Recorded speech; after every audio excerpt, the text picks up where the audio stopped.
Like I've been attacked.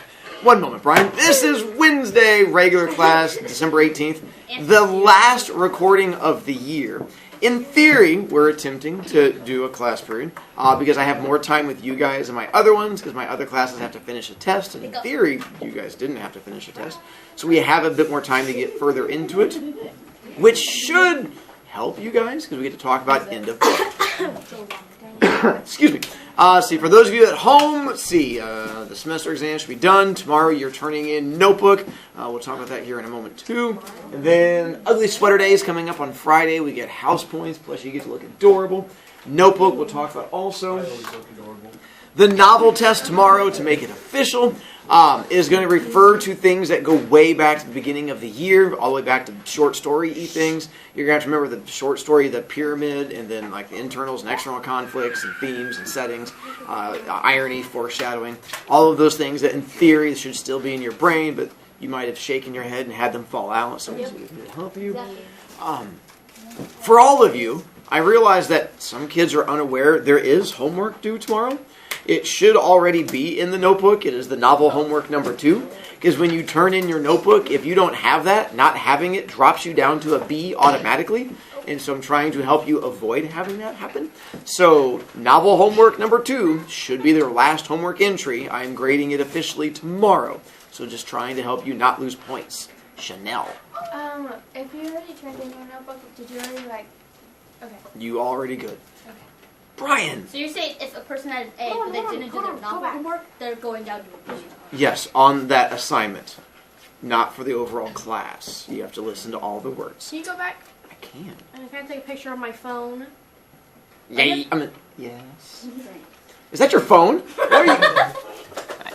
Once again, it's straight off my website, so it's not all that big a thing. Oh. All right, let's talk about a kid dying. If you have not gotten to end of book, we are talking about all the way through end of book here in a moment. If you have gotten on, it shouldn't be a spoiler. You've literally read this. Audiobook-wise, I'm all the way up to the last chapter. I have not had a chance to upload that one yet. Fingers crossed, unless issues happen, I should get it done after school today. Was going to do it yesterday, but adulting came up and it took like an hour to get done. So hopefully today, less adulting. And so I get that uploaded for you. Or you could use your own brain. It's like 7 pages. But I know it's exhausting using your own brain. Let's see. Talked about that one.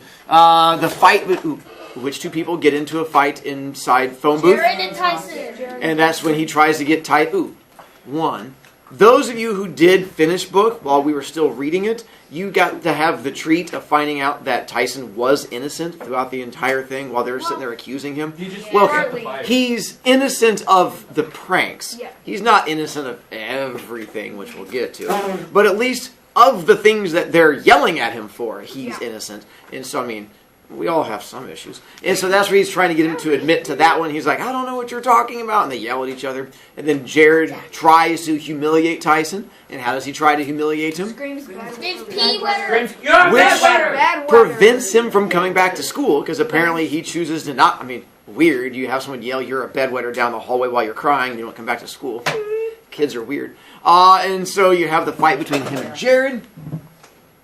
Did that one.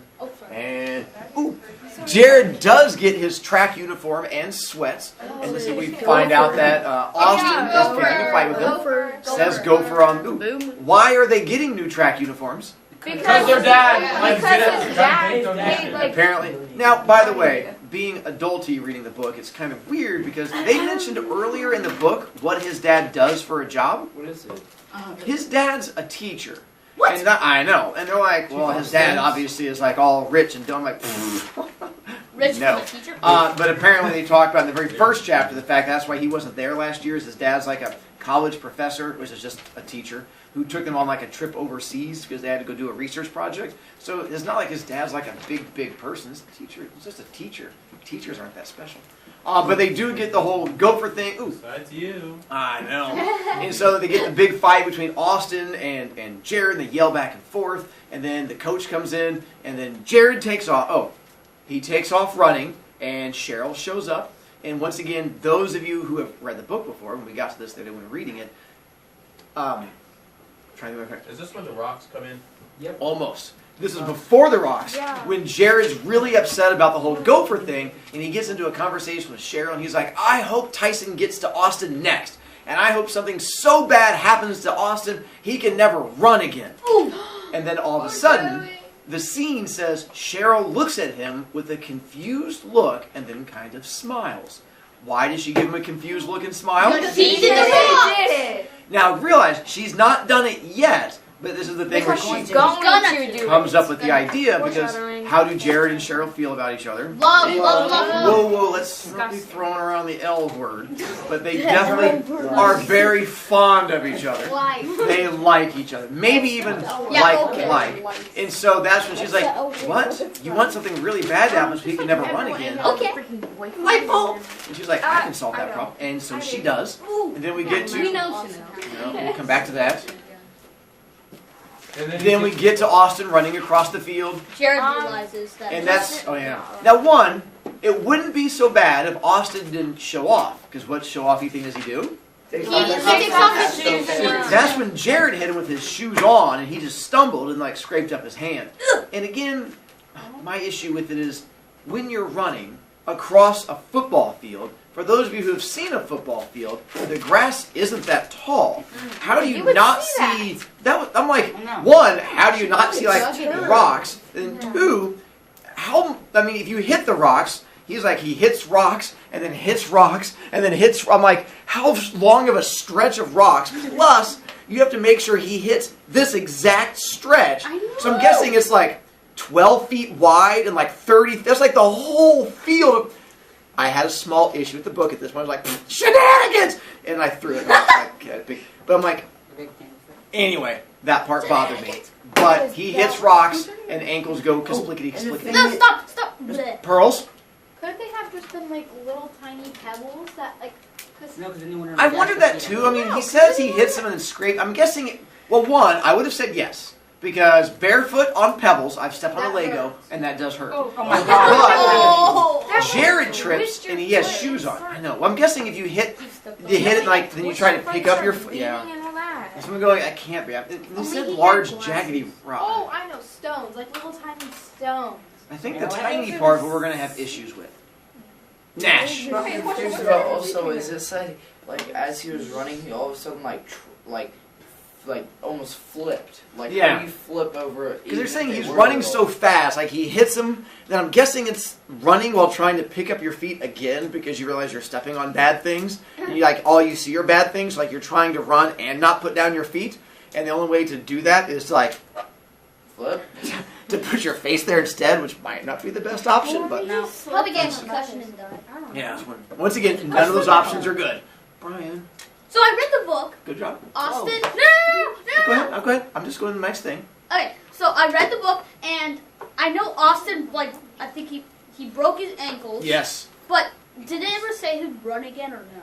It said that good. he was going That's to fine. the Olympics. Go ahead. It said that he wouldn't be able to do like the Olympics. Oh, good. And if you got to the end of this, what was at the very end of this book? The lighthouse burning.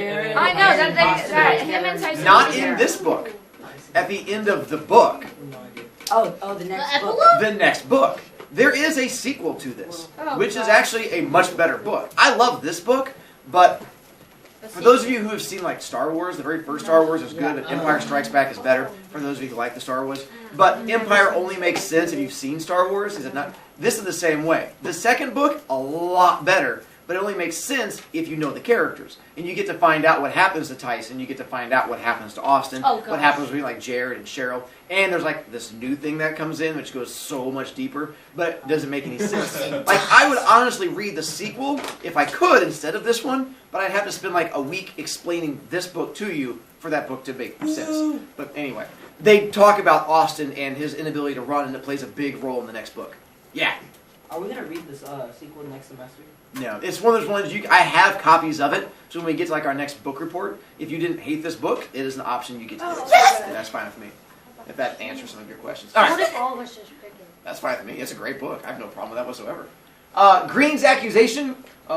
Green has figured out who's in the Shadow Club. Yeah? Yep. He figured out who was in the Shadow Club, and then he was accusing them of like pulling all the pranks.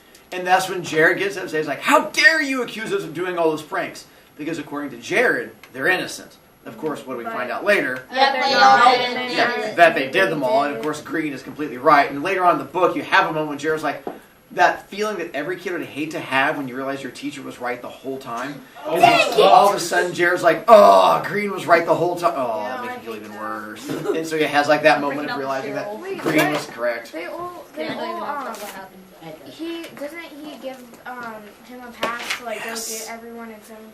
That was the next thing I was getting to. Again, reading this as a teacher, like the guy who wrote it was not a teacher. Reading it as a teacher, I'm like, are you kidding me? Let me get this straight. I pull a kid into my office to yell at him and say, I am now going to do horrible things to you because I suspect you of being guilty. So, I need you to go get your friends so I can yell at all of your friends too. So who does he send to go get all of those people? Jared, but that's right. Yeah. He goes and he's like, here's a pass. Go get all your friends together, then bring them back here so I can beat you. Yeah, how are they going to do that? I'm like, what kid does? It's like, okie dokie, I'll go get my friends so you can beat them now. So, of course, what does Jared do? They run go away. get their friends and then they all go away. As you do, you're like, oh, here's a pat. So, LaBelle, this is why I'm not letting you in the room. Out you go. There's a trash can in the hallway. He goes, here's my hall pass where I get to go get all of my friends out of jail, and then we're just going to run away. And as a teacher, again, I was like, shut it! And I threw it down. And I was like, oh, and I picked it back. And I was like, what teacher would do that? But anyway. So he goes and gets all of his friends. Where do they meet? Stonehenge. Well done. Of course, they meet at Stonehenge. Ooh. And they realize they know who's guilty, which would be... Tyson! Now, no. Oh, Cheryl. no, wait. Now, Tyson. Now, realize they're all sitting there, and all of them know that they each did one of the pranks, except for... Jared. Yeah, he's the only one, because Randall has not done a prank, but he's in the process of doing a prank. But he's not there. And Jared's not done a prank, but he's the only one. But all the rest of them are like, yeah, Tyson's totally guilty. We find out that Tyson's not totally guilty. And so they decide to go grab Tyson, because who's not come back to school since being yelled at bedwetter? Where's Tyson hiding? Lighthouse in his room. As you do, and with the marionettes. And so, again, this is one of those things where those of you who, if you get a chance to read it a second time, it's a tough part to read. Because they break into Tyson's house. Those of you reading it the first time, it seems justified. Because you know he did all these horrible things, and you're like, get him! Get him! But then reading it the second time, you're like, wait a minute. This kid is innocent. All of a sudden, Jared out of nowhere beats him up in a phone booth, humiliates him in front of school, and then all of a sudden breaks into his house. If you're Tyson, you're like, oh my God, leave me alone. Yeah. So a lighthouse. There's like I've seen Lighthouse where the windows go like up, kind of. And they're different ones, yeah. And apparently this one didn't have that. So how can they climb up They do the inside of it. There's stairs. They go up the inside. Yeah, but they say that they're outside and they climb through a window. Which I'll explain in a moment. I have a picture. I got your back on that one. I have a little bit of Brovicast.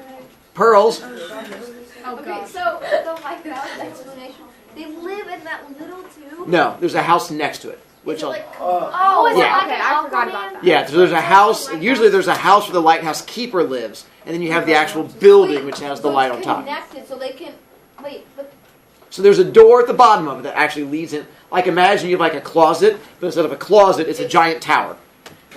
don't they hate living there because it's like right next to ocean? Yeah, but you get like an ocean view. But Yeah, that's amazing. I'm assuming that's like the sound of water. Yeah, people pay thousands of dollars to get the sound. They kind of like that. Did that one? There you go. Oh. Mr. Probably thousands mean millions. Oh my God, they break I the did that. marionettes. Depends on what kind of ocean it is. And so, again, poor Tyson, who's innocent, they go and drag... Not only do they drag Tyson out of his house, who's completely innocent, they tie him to trees on top of it, string him up like a prisoner of war, and then Jared did the thing that Randall did to him. Spit. Spits in his face the entire... And then starts to beat him physically with his hands. The whole time, Tyson's innocent, going, why are you doing this? While they're sitting there just punching him, going, admit. And he's like, I have no idea literally what you're talking about. He still is kind of lying because he still does. He did, but he knows that's not what they're talking about. I mean, because they're saying admit to the pranks, and he's like, that would not really be a prank. That wasn't a prank. And then we get to the marionettes, which, by the way, who are the marionettes of? The Shadow Club. So imagine the marionettes are of the Shadow Club. That's who shows up to beat you up. Imagine your heroes of all of a sudden like LeBron James and Peyton Manning show up at your house, drag you out and just start beating you, yelling at you about a thing you have no idea about. And you're like, this is the most confusing day ever! That's what Tyson's going through. These are the people he was looking up to, and now they're beating him. What an idol. And then we get to Randall, and we find out Randall's been making a poor choice. He's in the hospital, because what did Randall do? He fell I know where on he's trying to a steal the skateboard. basketball. He was trying to take down. No, he was Trying to- on trying to it. steal He the was basketball. on Eric Kinfield's roof and Yes. trying to take down the basketball board and basketball. For, not Eric. Eric Kilfoy is the kid. For Darren. Darren, thank you. I swear it was a skateboard. It was- No, it was not. It did use the word board, because it said backboard, and then you just read it as skateboard. I was Snapchatting someone at the same time. That might have been where the issue. So backboard or skateboard, and that's where we find out that Randall got hurt. And he's like, "It's not my fault. I was just going to blame it on Tyson because that's what everyone else does anyway." And the Jared Sherrill, I don't know, the Jared Sherrill moment. Whoa. Did that? Okay, I have a question. So realize when Jared confronts Cheryl, how awful that's going to be. Because he comes to the realization that it was not Tyson who did the rocks, which then means who's it going to be? Cheryl. But he doesn't know it for sure, so now he has to lie to his girlfriend by saying, I saw you do it. He realizes at that moment, no matter what, he and Cheryl are through because they cannot be boyfriend-girlfriend. Because if it's true, and she did plant the rocks, then she's a horrible person that just crippled a boy, maybe for life, and he's like, I don't think I can be with you. But if he's wrong, then you just accused your girlfriend of trying to murder a person. And guys, you might not know this, but chicks tend to frown on that when you accuse them of murder or attempted injury of some kind. Yeah, they're like, it's kind of like, JK! It doesn't work. So he realizes, we're done no matter what. And that's when he then runs 3 miles from the hospital all the way back to Stonehenge, which is impressive. He gets back to Stonehenge, and he finds all the Shadow Club sitting there soaking wet, and they admit that they just killed a kid. Because who did they kill? Tyson. Now, Tyson does die. Now, the problem is, he doesn't Revive him. stay dead. But he does die. In that scene where he goes out in the water and the water hits him, they talk about the fact that when he washes up in the ocean, he did. Because they're like, he wasn't breathing and he all dead. And that's like, then one of them saves him. OP. Thank you. OP is like, no! Tucka, live! He's like, and spits up water and comes back to life like, oh, thank God we're not murderers, we're just horrible people. And they bring him back to life. But then we get to the fact that, oddly enough, well, one, Tyson does admit to something. What did Tyson admit He to? burned down the house. So we find out that apparently, not the house. Stop Snapchatting. No. Every single fire. Every fire that happened earlier in the book, he was responsible for all of those. We find out like all last year, all the ones this year, he does admit to it. And then when he does come back to life, instead of thanking them for saving his life, yeah, what a jerk. Instead of being like, thank you for saving me, he's like, I hate you all, go burn in a hole! And then runs away. Teenagers. He burnt his lighthouse down. Yeah, I told you. So we get to Lighthouse. By the way, His pants. who runs in to save him? Jared. Why does Jared have the pants issue? Because he was scared. He was locked in the kitchen. One of my favorite parts also in there. Why is he locked in the kitchen? Because he couldn't open a door. Now, there's a story I'm going to tell you guys later this year about me when I was a kid. Oh, and no. I had a similar thing. I hope. When you're scared and the things are getting ready to attack you, doors are very challenging. Yes. So it's one of those things, when you see it in a movie, you're like, only an idiot would do that. Go ahead and put it over there. I've been there and done that. It is easy to become that idiot when you are scared for your life. And that's what happens to Tyson. Yeah. And so he tries to open the door and he's like, I can't. I'm going to die. I'm going to... Click. Door. And then goes right up there. That's so neat. What's picture? Lighthouse. They aren't Birdie connected. Usually on the back of this, there will be like a little door that connects down Who there. likes to have that Plus- ugly cone up there? So much judgment. Ice Then, of cream. course, Lighthouse is on fire. And who set it on fire? Tyson. So what was Tyson trying to do? So. And that's where we run out of time. Commit. Tomorrow we get to the... We didn't even get to my phone where I have like fire and a slide. And I was trying to... Wait, what? I was trying to help out. Oh my god, it's so